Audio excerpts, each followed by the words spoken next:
About 5 years ago, someone sent me a link to a video featuring Z-Dog MD that really changed my thinking about physician burnout.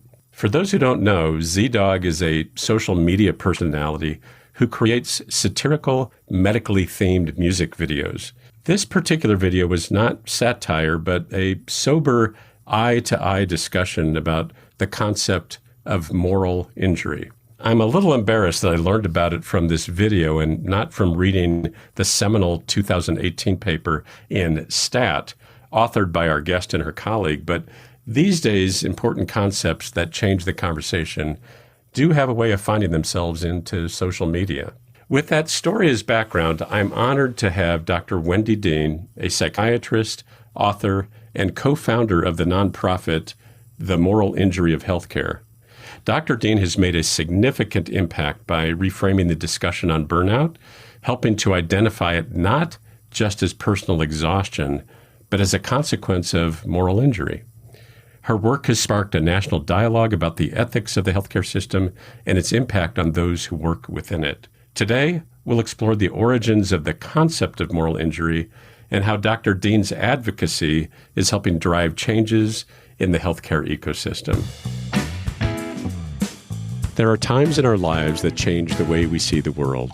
Navigating these challenges can take insight, trusted confidants, or even a coach. Let's explore those moments. In this companion podcast to RX for Success, we will discover ways to learn and write our own success stories together. I'm Dr. Dale Waxman, a physician coach with MD Coaches, and this is Life-Changing Moments. So, Dr. Wendy Dean, welcome to Life-Changing Moments. Dale, thank you so much for having me here and for your interest in the topic. I just want to make a quick comment that we were really grateful for Z-Dog MD, and me especially, because he's how I knew that our first article was published. We didn't even know it was published, and I went into work and had an email in my inbox at 6:00 in the morning from him saying, "I've been looking for this language for 30 years. Wow. Well, now I don't feel so bad that I hadn't read it. Right. Wow, that's really something. Yeah, it was surprising. And it only took off from there. It definitely took off. I know that video went viral. I heard about it several times from several colleagues. They said, "Have you seen this?" And they knew that I had been doing some work in physician well-being. So congratulations for getting that going. That's pretty awesome. Well, back to you. One of the things that you and I were chatting about before we started recording was that we almost got to meet a little over a year ago at the American Academy of Family Physicians, where you were a keynote speaker. And I left that talk very charged up and very excited and very validated at the same time. And you were saying that there was some energy that you experienced there too. Do you want to say more about that? Yeah, that meeting was amazing. The energy in the room was electric. And I had to be in the exhibit hall, which is quite a walk away from where the keynote presentation was. It took me almost 45 minutes to get from the main stage out to the exhibit hall where I was doing my next engagement, because people kept stopping me all along the way. It was surreal to me. What were some of the things that they stopped you about? It was the validation. They had to tell me a story of what had happened to them that resonated during that talk. They felt seen. Yeah. They felt heard. Yes. They had new language. It wasn't about them. It was about the system. Yeah, absolutely.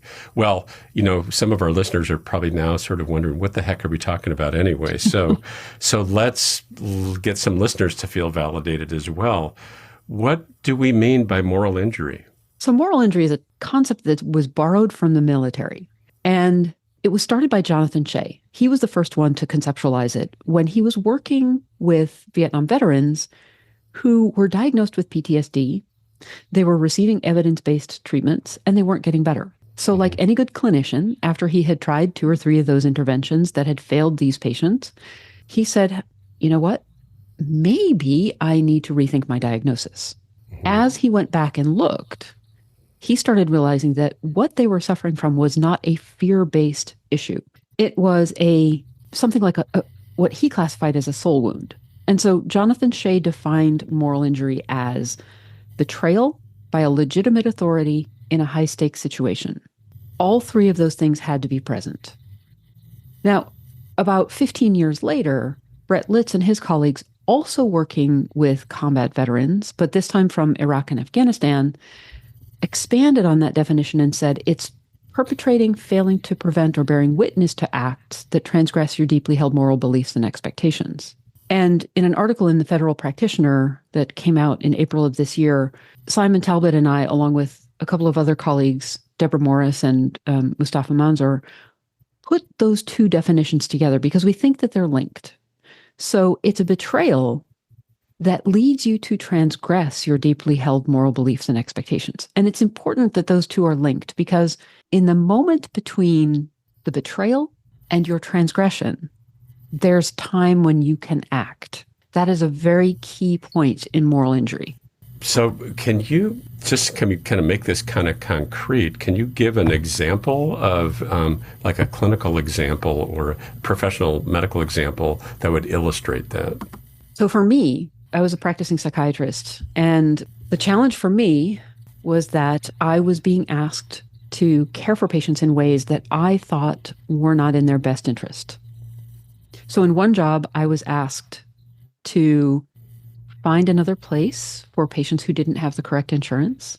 And in my own practice, I was facing the real challenge of either continuing to care for patients the way I thought was best, meaning often combining psychotherapy and medication management for complex cases, which insurance did not care for. They wanted me to split their treatment, even though there's good evidence that combined treatment can be better in some cases.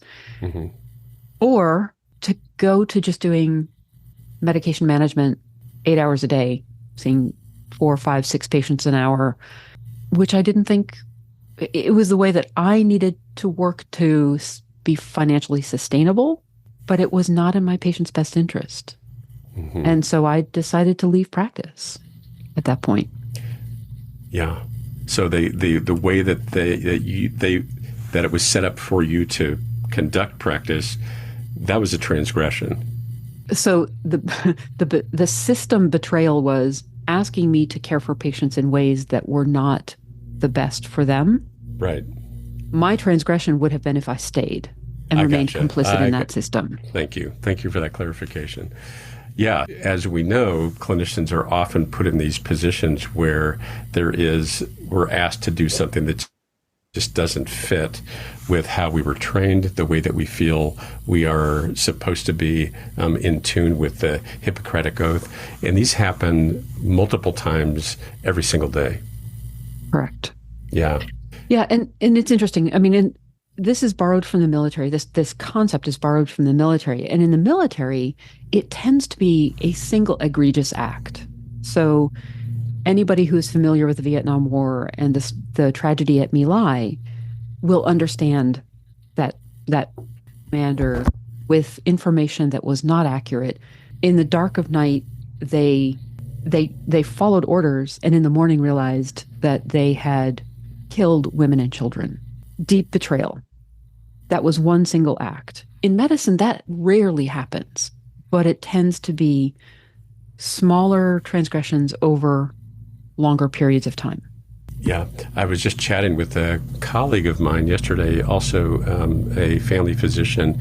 We were chatting about this concept of moral injury, and we gave a real simple example of I see one patient who has who has a type of insurance, and I can do this medication for that one, and I go in the next room and I can't use that particular treatment, which may be the best evidence-based treatment for it because that person has a different insurance. Correct. And, your story about people feeling validated when you wrote this, Z-Dog contacted you, you gave a keynote and people stopped you all along the way being validated. So that's one thing to be validated, and that's awesome. And there's a groundswell of people feeling heard and seen. What's happening in your nonprofit that is actually creating some changes, and what are some of those changes that are happening? So I'm going to take the opportunity here to reframe a few things. Okay. The first thing that we need to keep in mind is that this language has been in healthcare for barely 6 years. Barely 6 years.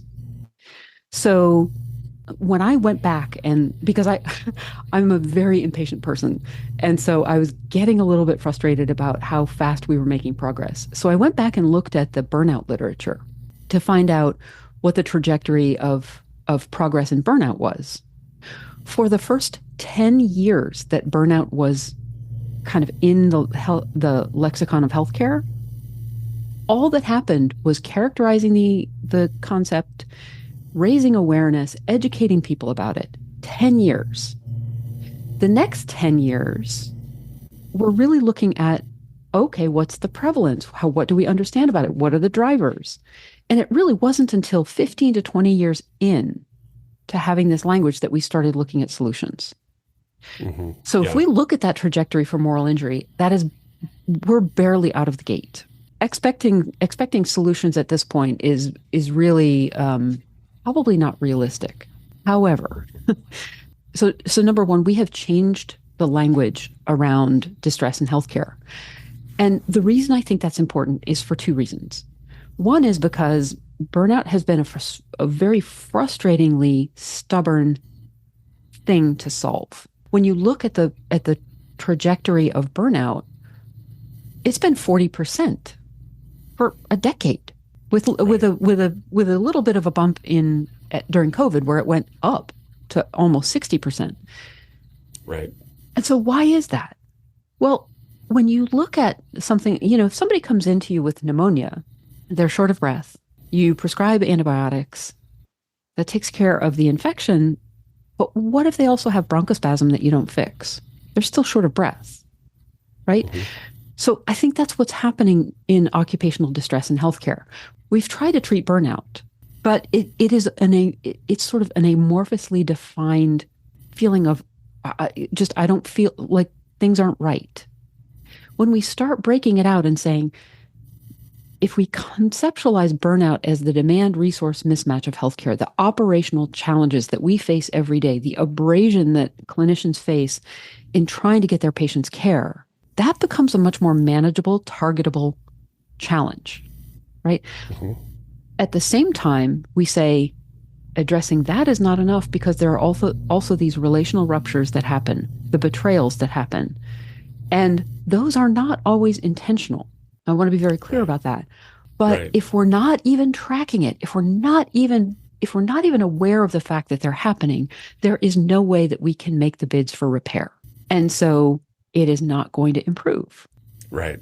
So I think we really need to look at that as a both and, but look at it as a more complex challenge that we can then break out into parts and start addressing bit by bit. Are you a doctor struggling to provide the best care for your patients while dealing with financial and caregiving matters out of the scope of your practice? Do you find yourself scrambling to keep up with the latest resources and wish there was an easier way? Then this virtual caregiver conference resource will save you time, money, and sanity by giving you all the resources and information your patients need in one place. This conference helps you and your patients enlist the best strategies around healthcare resources and the best financial steps for your patients while navigating caregiving situations. You don't have to go home feeling frustrated and helpless because you couldn't connect your patients with the best services. Find out more at jeanniedoherty.com or click on the link in the show's notes. You don't want to miss this caregiver resource. We'll get back to our interview in just a moment, but first, I'd like to share a message from Navigate. After spending years in the financial sector, Navigate has met lots of clients with all kinds of student loan issues. They were confused, they were overwhelmed by the doublespeak and the overly complex forms, and especially the deliberately misleading statements from loan servicer representatives. Navigate recognized the chaos in the student loan industry and immediately brought clarity and real solutions. If you'd like to flip the script on student debt, visit www.flipthescript.loan/MD-coaches to schedule a call with Navigate. They'll tailor a plan specifically for your unique situation and work with you until the loan is paid off. What do you have to lose besides the stress of student loan debt? Hi, I'm Rhonda Crow, founder and CEO for MD Coaches. Here on RX for Success, we interview a lot of great medical professionals on how they grew their careers, how they overcame challenges, and how they handle day-to-day work. I really hope you're getting a lot of great information. But if you're looking for an answer to a specific problem, management or administration challenge, or if you're feeling just a bit burnt out, like maybe you chose the wrong career, well, then there's a faster way to get the help you need. No, it's not counseling, it's coaching. RX for Success is produced by MD Coaches, a team of physicians who have been where you are. I know you're used to going it alone, but you don't have to. Get the support you need today. Visit us at mymdcoaches.com to schedule your complimentary consultation. Again, that's mymdcoaches.com, because you're not in this alone. We'll get back to our interview in just a moment, but right now I want to tell you a little bit about Physician Outlook. If you haven't discovered this remarkable magazine, please do so very soon. It was created by physicians, for physicians, to showcase the intersection between clinical and non-clinical interests. Whether it's writing, painting, cooking, politics, and dozens of other topics, Physician Outlook gives a physician perspective. It's available online and in print. It's really unique among physician lifestyle magazines. And like the Prescription for Success podcast, Physician Outlook amplifies the voice of any physician who has something to say. It also engages patients who still believe in physician-led, team-based care. And Prescription for Success listeners can get 3 months free when you enter our promo code RX for Success and select the monthly option at checkout. That's a really great deal on this stunning publication. So we're in a phase of awareness raising and looking to see what kind of work that we can do to understand what's actually happening that's creating this, is what I'm hearing you say. Well, we are, and we've done a remarkable job of raising that awareness thanks to the pandemic. No thanks, but maybe a silver lining in a horrible situation. So we've raised awareness. We've started with really great collaborators to bring about some of the conceptual framework that we need. So, for example, with George Washington University, the Institute for Healthcare Improvement, and the American Federation of Teachers Union, AFT, we worked for almost 2 years to develop a national framework of what burnout and moral injury look like together, what the relationship is, what the drivers are. You can find that on wpchange.org. There's an interactive framework there that also delves into some of the resources. We also looked with our collaborator in the UK, Deborah Morris, at what would a morally centered organization look like? Mm-hmm. Right. So we've been looking for, since we came across this language, Simon and I have been looking for an organization that really could be a model. And it's been hard to find one. And so we decided, okay, if we can't find an organization that is able to run like that right now, let's at least draw a picture for folks of what it might look like. Uh-huh. So a year and a half ago, we asked 50 clinicians or 50 moral injury experts from around the world to tell us what their recommendations would be to develop a morally centered organization. And these experts were across the board. They were not just in healthcare, they were in law enforcement, in the military, in education, and they gave us 113 recommendations. And that paper, it was so impressive. And it wasn't just 113 recommendations, one from each of them. those 113 recommendations had 85% consensus. Wow. Right. Talk about a tough paper to write up. Yeah. And actually, we just had that paper accepted. So I'm hoping it will be out in the next couple of months.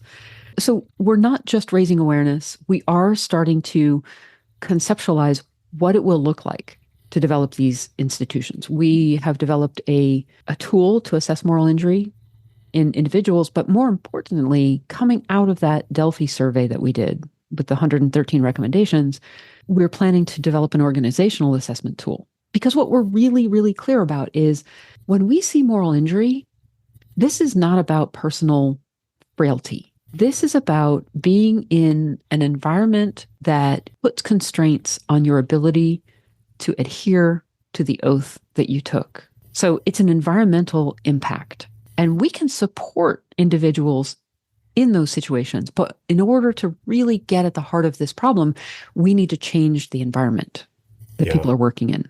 You know, Wendy, where my mind is going, I love this work. I love your trajectory, and thank you for the reframe. And absolutely, this is still really in the infancy. And of course, you had the pandemic in the middle of all this as well. Mm-hmm. You know, what's coming to mind, I love this idea of creating this image of what that means. As you were talking about, I had this image of a healthcare system where we're able to operate morally and do what makes the most sense to us. And then I started thinking, like we often do these days, is like, well, outside of my organization, there's all these other influences like government regulations and insurance companies and all that. I'm just curious, how does that part fit in this image that you've created?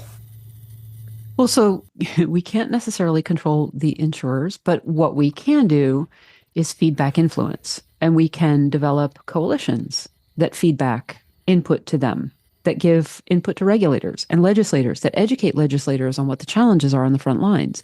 Because healthcare is really opaque. We take it for granted because we do it all day, every day. Mm-hmm. But for those outside of healthcare, it is this mysterious black box that's too complex. I mean, you know, let's be real. It's kind of sometimes too complex for us to understand. Oh, right? Absolutely. So, yeah. So what we need to do is help people get a window into what we experience and understand why it's so important to us that we change some of these constraints or drivers or unfortunate incentives. That brings up a story. One of my colleagues at MD Coaches, Dr. Deb Roman, a few years ago said, you know, we ought to start somewhere, you know, with that opaqueness and the challenge. And she actually convened a group of different stakeholders around the whole concept of prior authorization.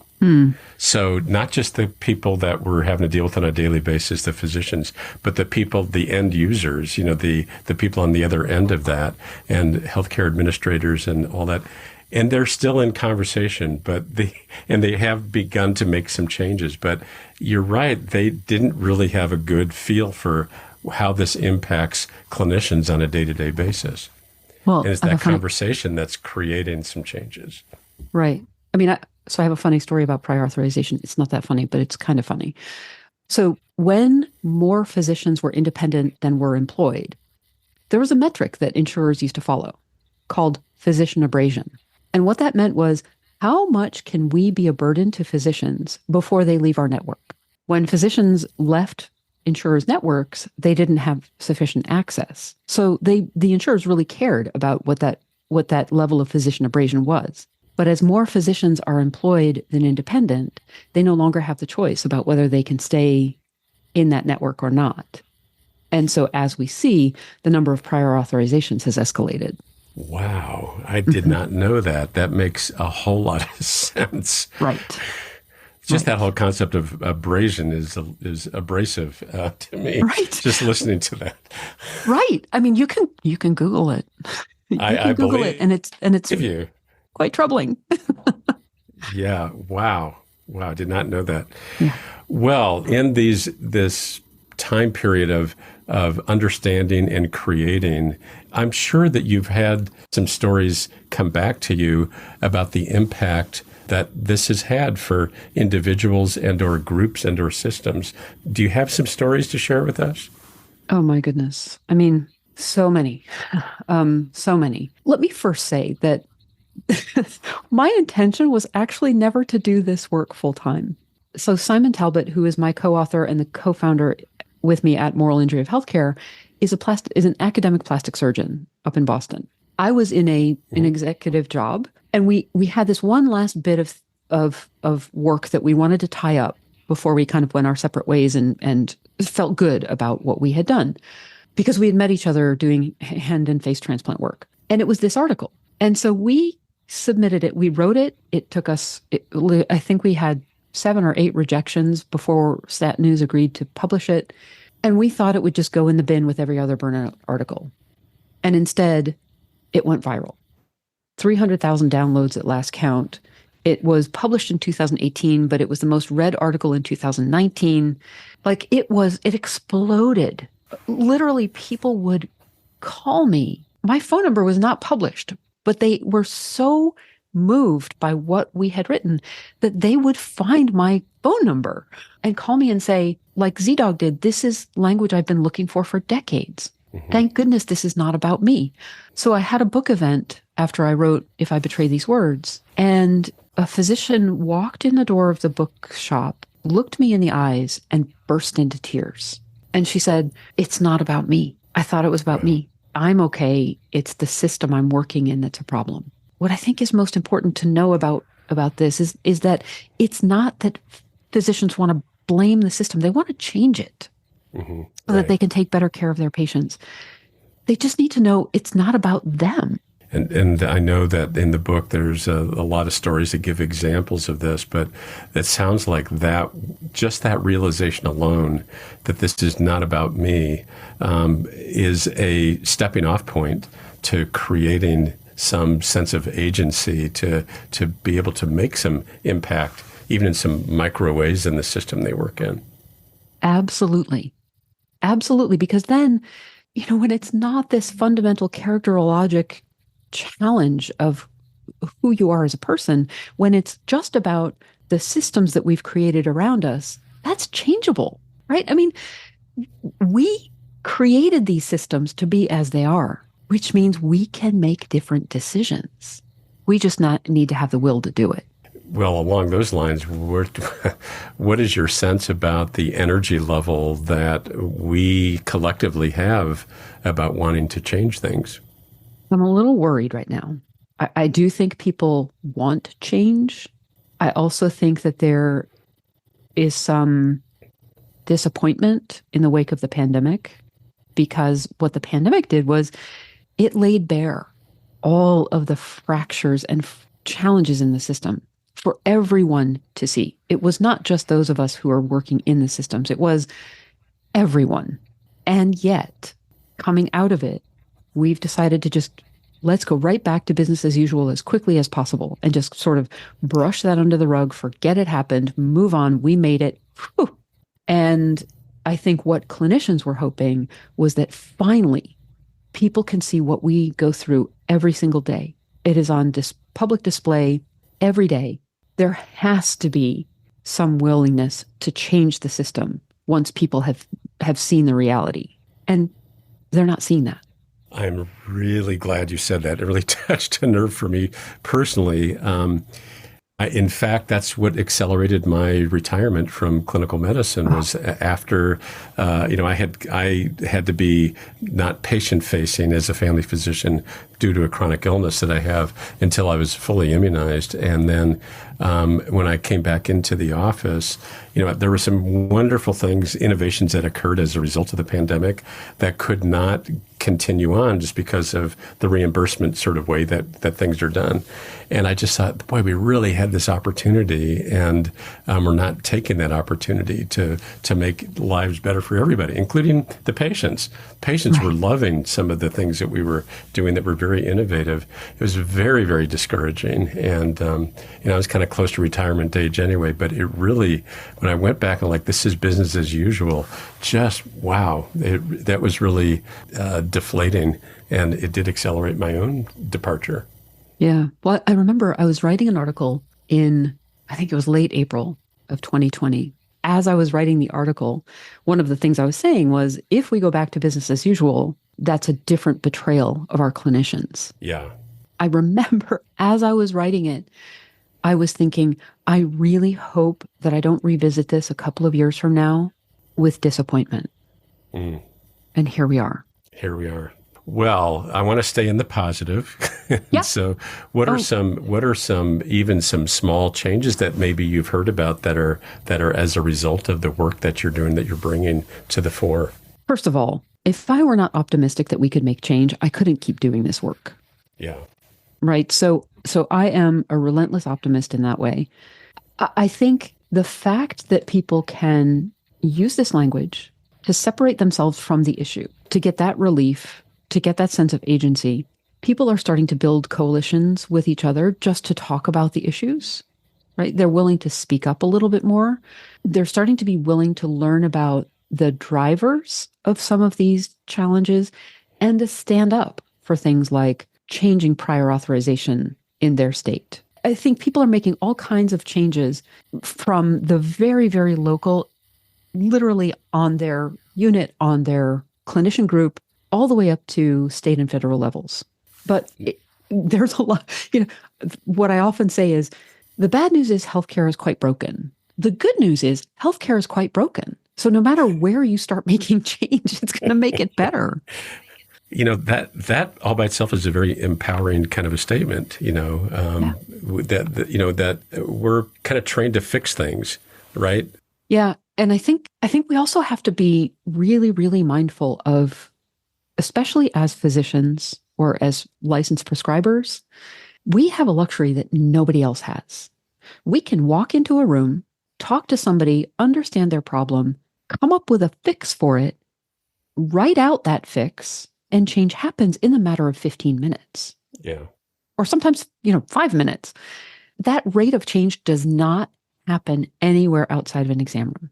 So I think we just have to be really aware that we're a little bit spoiled in our day-to-day life in how fast we can make change happen, and realizing that outside of that sphere, we need to be a little bit more patient and persistent.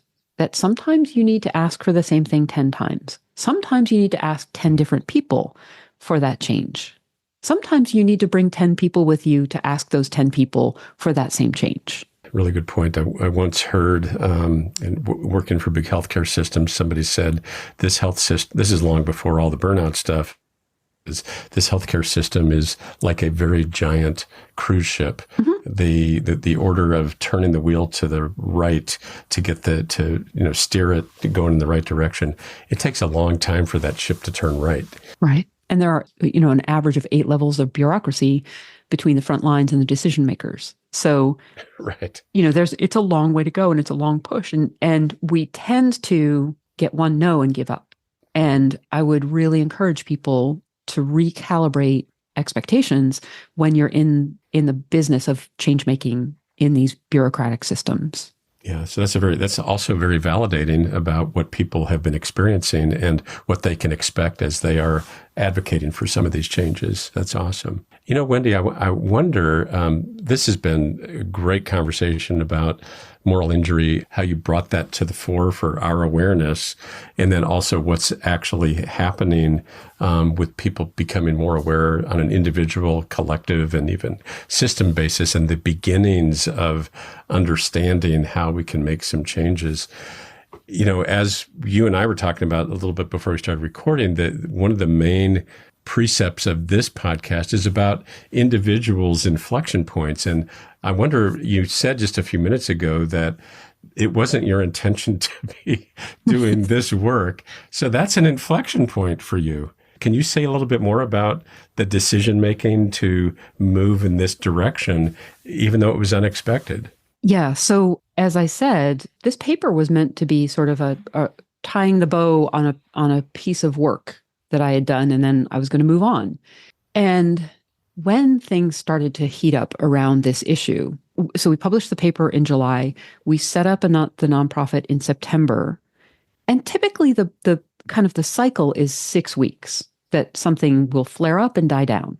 6 weeks passed, 6 months passed, 8 months passed. And, I finally said to my boss, I was like, I don't know what's happening here. I don't, but I'm going to keep you apprised of that. And finally, at 15 months, I said, I got to go. You can find somebody else to be the executive vice or the senior vice president here. There isn't somebody else to run moral injury of healthcare.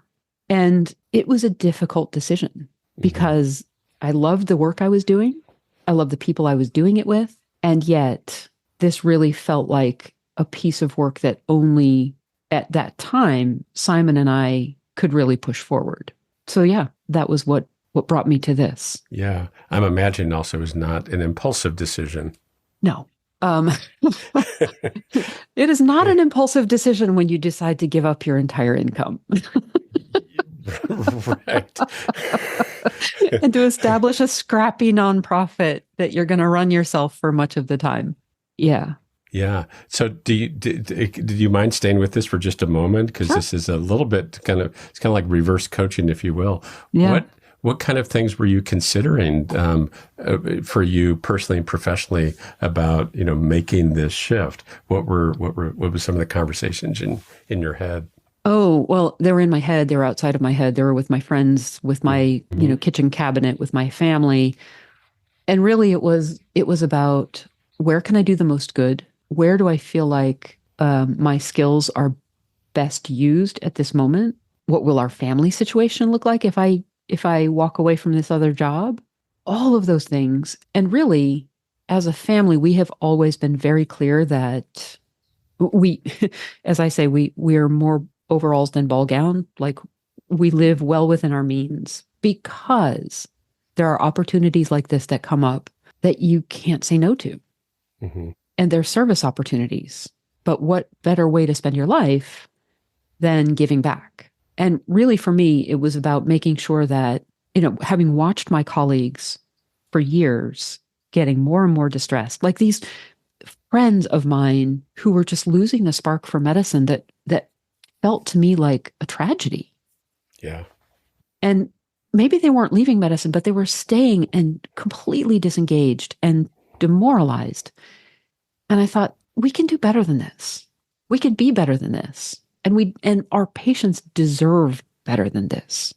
I love what you said about that you set up your lives and your family to make it such that when opportunities that really align deeply with your values and that you have that opportunity to take those opportunities forward. So I was hearing a lot of values clarification there. And the other part that I heard was there's all these other people to run this by, your family members, friends, and even inanimate objects like kitchen cabinets to be. Oh no, I meant my kitchen cabinet, like that your closest friends that you talk to. Oh, that kind of kitchen cabinet. Yeah. I was taking it quite literal. Oh yeah, no. Got it. So using others when you are in the throes of those decision making makes some sense is also part of it that was helpful for you as well. Yeah, I mean, we're all blinded, right? I mean, we are all blinded in some way. And so I count on my friends to say to me respectfully, WTF are you doing, right? Yeah. Is this what you want to do? I value my friends and colleagues and mentors who will ask me those hard questions to make sure that I've thought about all the angles. And I think that can be helpful for listeners who are also contemplating some changes for themselves about who to turn to run things by, because we do have a lot of blind spots. It sounds like you've been employing that for quite a long time. I've made many pivots in my life. So, from surgery training to working in ERs to psychiatry training, leaving my first job, setting up my own practice, leaving my practice. I have a lot of practice in this. That's awesome. That's great. Well, Wendy, it's been a delight talking with you, and I really appreciate your taking the time to give us a sense of what's happening and the impact that you have created as a result of that initial article. It's really, really wonderful to hear that the groundswell continues swelling and that changes in the is in the offing, and it's going to require all of us to be part of that. And I appreciate your optimism because it makes all of us optimistic as well. And I wonder, just in closing, if people want to learn more and to join you in the nonprofit, what's the best way for them to get hold of you? They can go to the website, fixmoralinjury.org, where the contact form comes right to me. But if they want to learn more, they can also go to If I Betray These Words, which is a book that we published last year and is now in paperback. They can go to Moral Matters Podcast, which is now sunset, but we have a catalog of 80 plus episodes that people can listen to, where we tried to bring in guests who would illuminate some of these issues. And then we have a new podcast called 43cc. Fair warning, it is not safe for kids, it's not safe for work, but it is really raw, it is really real, and we are committed to finding people and processes that are solutions focused. Nice. And I've heard a little bit about 43cc, and I look forward to listening to it. And it sounds like you bring some raw energy to how do we make things go better. And some humor. I've heard about the humor part too as well. So that's great. Well, Wendy, once again, thank you so much, and best of luck in all of the work and the words that you are bringing to the healthcare community and beyond also, because ultimately this really helps out our country's health. So thank you again. Thank you. Thank you for tuning in to Life Changing Moments. If you enjoyed this episode, please be sure to rate us 5 stars and leave a review. Doing so helps our podcast reach more listeners. Have something to share? We'd love to hear your thoughts. Visit the MD Coaches community on Facebook groups. This dynamic virtual space is a place to continue discussion about life-changing moments and perhaps share some life-changing moments of your own. Join the conversation today.